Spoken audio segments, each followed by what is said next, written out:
Willow Creek, quaint, secluded, shrouded in mist and whispers. Legends whispered of forgotten tragedies echoing through the town's lonely streets, a place time forgot, or perhaps a place time chose to haunt.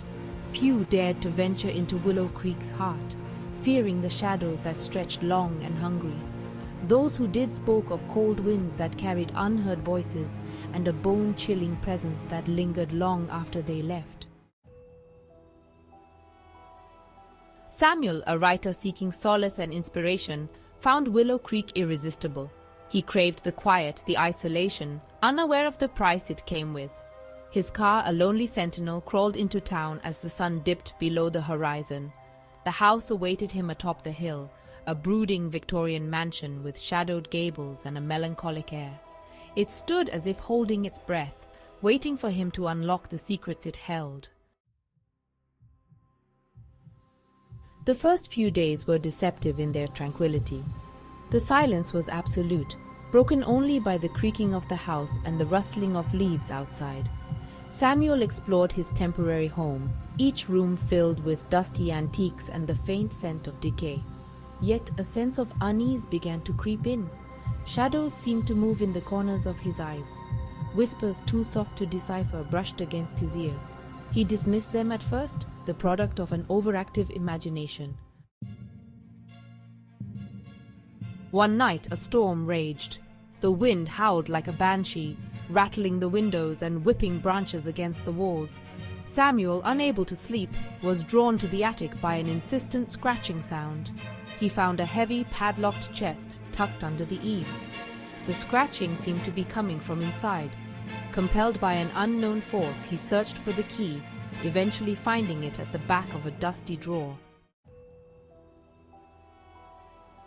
Section 5. A Glimmer in the Darkness.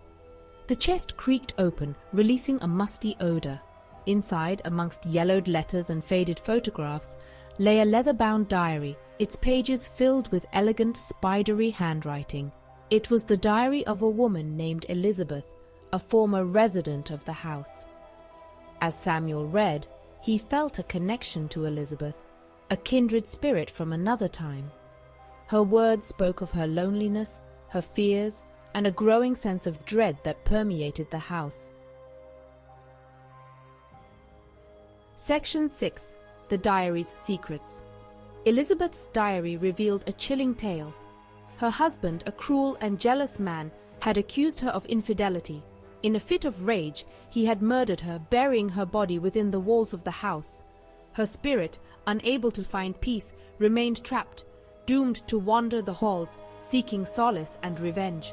Samuel realized with a growing horror that the whispers he'd heard were hers. Section 7. The Face in the Window. Later that night, as Samuel tried to sleep, he saw her. A face, pale and sorrowful, stared at him from outside his window. Her eyes, filled with a deep sadness, seemed to pierce his soul. He scrambled back, his heart pounding in his chest. The face lingered for a moment, then vanished as quickly as it had appeared. Samuel was left in no doubt. Elizabeth's spirit was real, and she was trying to communicate with him. Section 8. Confronting the Shadows. Fear warred with a strange sense of responsibility within Samuel. The shadows of the past loomed large, casting a dark pall over his every thought. He could feel the weight of the house's history pressing down on him, a suffocating presence that refused to be ignored. He knew he couldn't abandon Elizabeth. Her eyes, even in the faded photograph, seemed to plead with him, begging for release from the torment that bound her spirit to the old house. Samuel felt a deep connection to her, as if their fates were intertwined. He had to help her find peace. The thought of her restless spirit wandering the halls, trapped in an endless loop of sorrow, was unbearable. He steeled himself for the task ahead, knowing that it would take all his courage and determination to uncover the truth. He spent the next few days researching the history of the house, hoping to find evidence of her murder. The more he delved into the past, the more he realized how deeply the house's dark secrets were buried. Each discovery brought him closer to understanding the tragedy that had unfolded within its walls. His search led him to the town library, where he unearthed old newspaper articles detailing the disappearance of Elizabeth. The articles painted a picture of a young woman full of life, whose sudden disappearance had shocked the small community. The mystery had never been solved, leaving a lingering sense of unease, and the subsequent suicide of her husband. The revelation hit Samuel hard. The husband, driven to despair by the loss of his beloved wife, had taken his own life. The tragedy was compounded by the fact that their love story had ended in such a horrific manner. The truth, it seemed, was even more sinister than he had imagined. As he pieced together the fragments of the past, Samuel realized that the house held more than just memories. It held the very essence of the pain and suffering that had occurred within its walls. The shadows he confronted were not just those of the past, but of the human heart itself. Section 9. The Truth Revealed. The articles painted a horrifying picture. Elizabeth's husband, driven by paranoia and jealousy, had not only murdered her but also entombed her alive within the walls. Consumed by guilt and madness, he had then taken his own life. Samuel, horrified, realized that Elizabeth's spirit was not seeking revenge but release. She was trapped, both physically and spiritually, and she needed his help to escape her torment. Section 10. Trapped. Armed with this knowledge, Samuel returned to the house. The night was dark and the wind howled through the trees, adding to the eerie atmosphere. The house stood ominously, its windows like dark eyes watching his every move. He searched tirelessly, following the clues in Elizabeth's diary until he found her. The diary had been a treasure trove of information, detailing Elizabeth's last days and the horrors she had faced. Each page he turned filled him with a sense of dread and urgency. Her skeletal remains lay entombed behind a false wall in the basement, hidden away from the world for decades. The air was thick with dust and the smell of decay, making it hard to breathe. Her face frozen in a silent scream, a testament to the terror she must have felt in her final moments.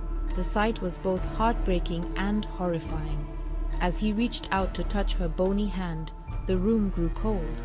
It was as if the very essence of the house was reacting to his presence, warning him to leave. The floor beneath him gave way, the old wood unable to support his weight any longer. He felt a moment of sheer panic as he lost his footing, and he plunged into darkness. The fall seemed to last forever, the darkness swallowing him whole. He landed hard, his flashlight rolling away, its beam flickering before going out completely. Pain shot through his body, but he forced himself to move, leaving him in absolute blackness. The silence was deafening, broken only by his ragged breaths and the distant creaks of the old house. He had stumbled into a hidden chamber, a place that seemed untouched by time. The walls were lined with old rotting wood, and the air was thick with the smell of mold and decay, a tomb-like space filled with the stench of decay. It was clear that this room had been sealed off for a reason, and now he was trapped within its confines with no clear way out. Section 11. Epilogue. A sole survivor? Days later, the authorities discovered Samuel's abandoned car outside the house on the hill. The car was covered in a thin layer of dust, as if it had been sitting there for days, untouched and unnoticed. The eerie silence of the surroundings only added to the mystery. The house stood empty, its windows dark and lifeless. It was as if the very soul of the house had been drained, leaving behind a hollow shell. The once vibrant garden was now overgrown with weeds, and the paint on the walls was peeling, revealing the age and neglect of the structure. The secrets of Willow Creek remained buried, along with Samuel and the ghostly presence of Elizabeth. The townsfolk whispered about the tragic events that had unfolded, but no one dared to venture near the house. It was said that the spirits of the past still lingered, trapped in a never-ending cycle of sorrow and despair. Some say that on stormy nights a single light flickers in the attic window, a beacon of despair in the darkness. The light would appear suddenly, casting eerie shadows that danced across the walls. It was a sight that sent shivers down the spines of those who dared to look. And sometimes, if you listen closely, you can hear the faint scratching sound of a desperate soul, forever trapped within the walls of the house on the hill. The sound was barely audible, like a whisper carried by the wind, but it was enough to make the hairs on the back of your neck stand on end. The house on the hill was a place of mystery and fear, a place where the past refused to be forgotten.